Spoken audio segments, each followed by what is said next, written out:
probably over 90% of the time it's fuel related when you can't get your outboard started. At least that's what I've learned from the research I've done and in my experience in the last 20 years with outboards on various tenders. So the first thing I do if it just doesn't seem to be getting fuel is I check my connections, because sometimes it's something as simple as your connection at the gas tank not being hooked up. That's happened to me before. So you start simple.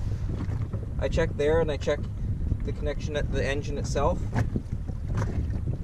When you prime your bulb, you need to see if fuel's getting in. So if I give it a couple pumps, I can actually see the fuel filter here with fuel in it, and every time I pump I can see the fuel move a little. So I know I'm getting fuel up to here at least. If you couldn't see it, you could pull this off and a little bit will squirt out.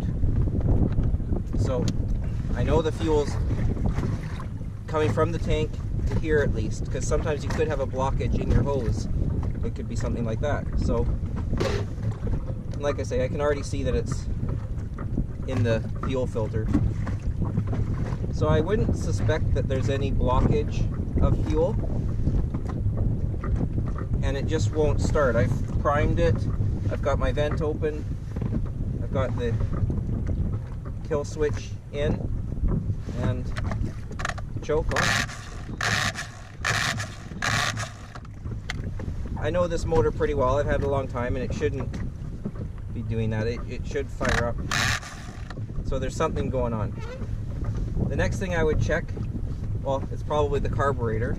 I've cleaned it many times, but before I pull that carburetor off and take it all apart and bring it up top there and work on it, there's the carburetor, I guess it's the bowl at the bottom.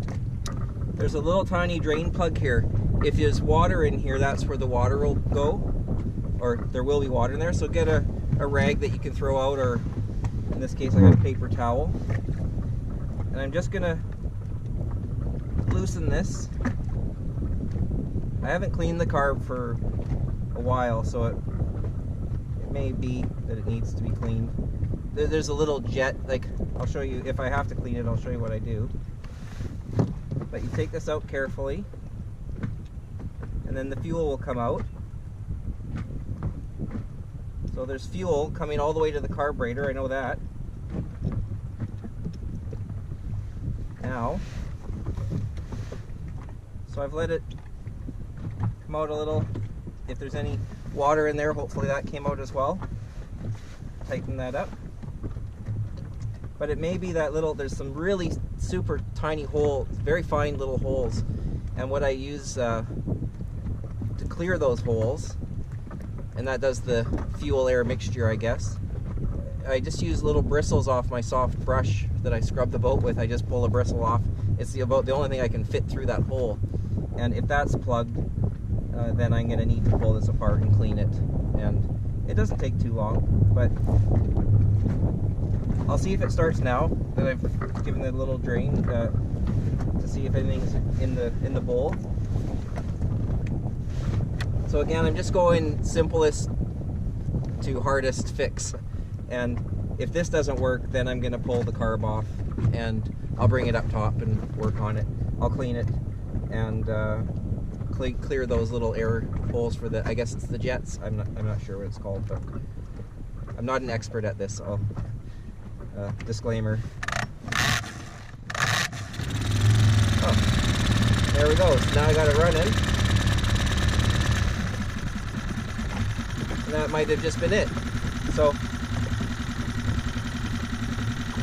I'll fiddle with it a little more. I might open that bowl one more time to see if it can spit out any more. But I mean, you do get water in there sometimes, and like I say, I'm just trying to show you guys that I start simplest to most complex fix, and if I'm lucky, this is it.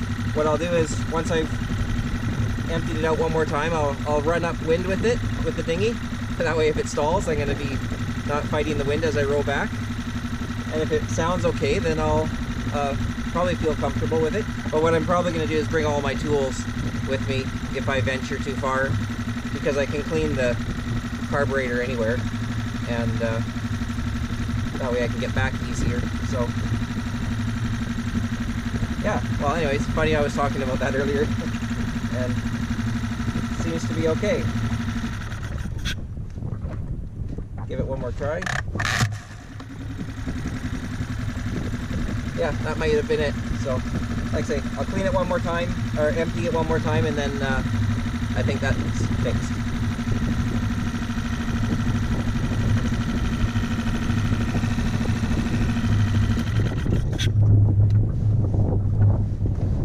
But before you go right to the carb and tear it all apart, you may not have to.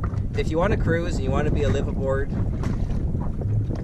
your life will have a lot of upgrades. You know, you're constantly upgrading your boat, like I do, and maintenance, like things like this, and repairs. But so be prepared for that if you want to get into cruising or living aboard, like I do. There is a lot of that, but the plus side is, for me at least, is that I really enjoy all this. Like, I don't get too disappointed or upset if I got to take the carb apart and clean it, because I actually kind of enjoy it. Or like my windlass upgrade recently, I really enjoy that stuff, and making improvements and maintaining things, make them properly function and operate. And anyways, rambling, but yeah, I better get this done, and then I'll see how it goes when I scoot upwind here.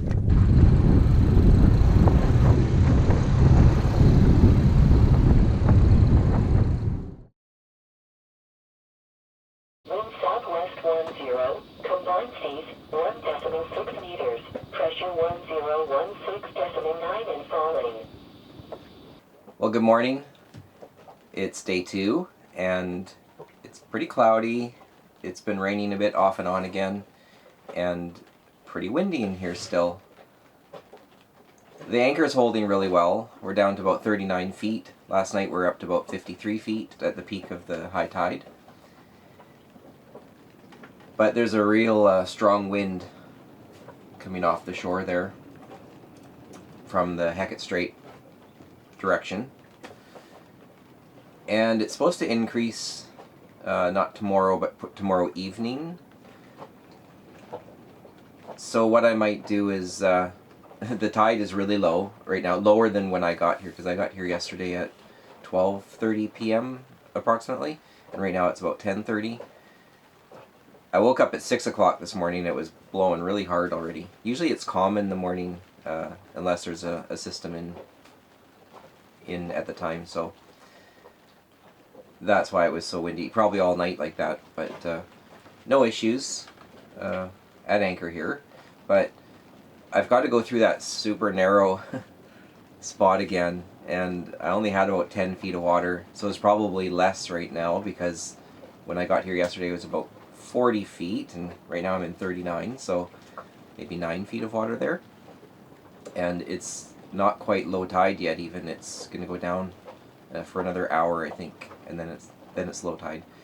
I'm going to go check it out with the dinghy and see if there's a lot of current in there. Once it starts flooding, I'll sort of see if, because I didn't notice any yesterday, but I was right just after low slack, so I may wait till almost high slack to go through to avoid the current issue, but I'll still have the wind, so at least I'll have lots of water. And with this wind, I want to err on the side of caution, go through with lots of water under me. So that's it for now. I'm going to just take it easy. It's really windy, like really gusty, so I don't really have a big desire to go out. But if I didn't go anywhere this weekend, I'd just be sitting at the marina. So I'd rather sit here on the hook.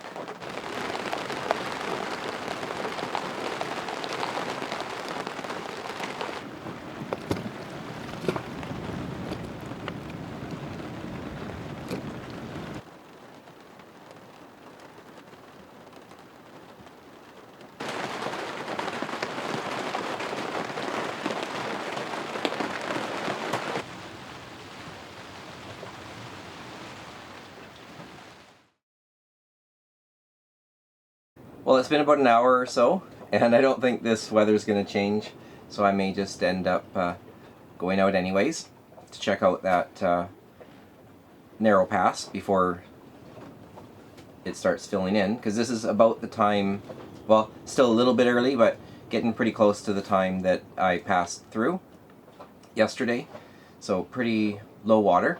But I thought I'm not going to go to shore. It's just not that nice out there, really windy and a bit cold, and the rain squalls are coming through. So, but what I thought I'd do for fun is I've had a few people ask about this Karma Grip stabilizer. I don't use it a lot, but I do use it, and I'll just show you how it works. So you can see it's all just loose, and now once it's on, the GoPro is stabilized. No matter how I hold it, it stays level.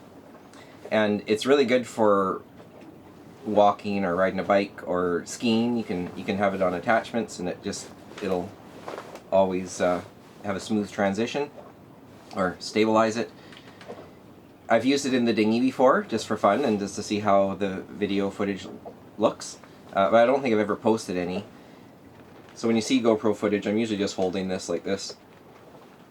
And that's what I'll do. I'll use this and take some footage, and then I'll use this and take some footage and see if we can notice a difference. Well, the motor is running so far, and I've got the Karma Grip with me. So I'm going to just run upwind a little bit first to make sure it's going to be okay, and then we'll check out that narrow pass.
Well, I made it back to the boat, and it's really getting windy out there, so I'm glad I came back.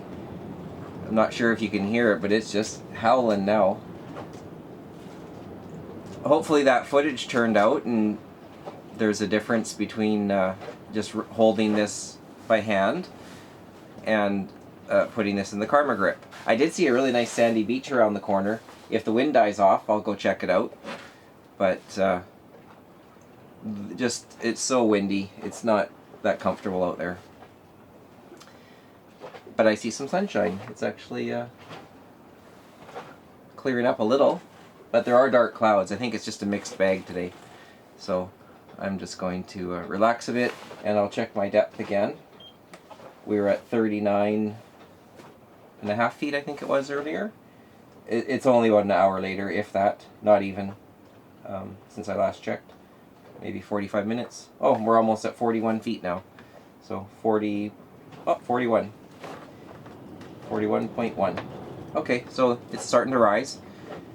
That's good. When that gets to 50, I'll probably haul the anchor and leave. And I'll check the pass. I can see it really well with the binoculars, so I'll just keep looking, and I can see the shore. It's the tidal area. It's very easy to see from here. So once I see that that's filled in, I'll feel pretty fine about going through. Like I say, I made it through yesterday at that depth, but with all this wind, I just don't want to take any chances. And the tide's obviously rising now, so that's good. If I did go through right now even, at least the tide's rising. But then there's that wind factor, which I didn't have yesterday, so I don't want to chance that.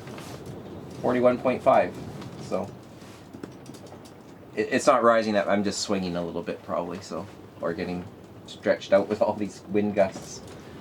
The shallower part of the bay is up that way. And yeah, anyways, I'll make some lunch, I think, and then see what happens. Probably not much. I'm gonna relax a bit and stay out of that wind.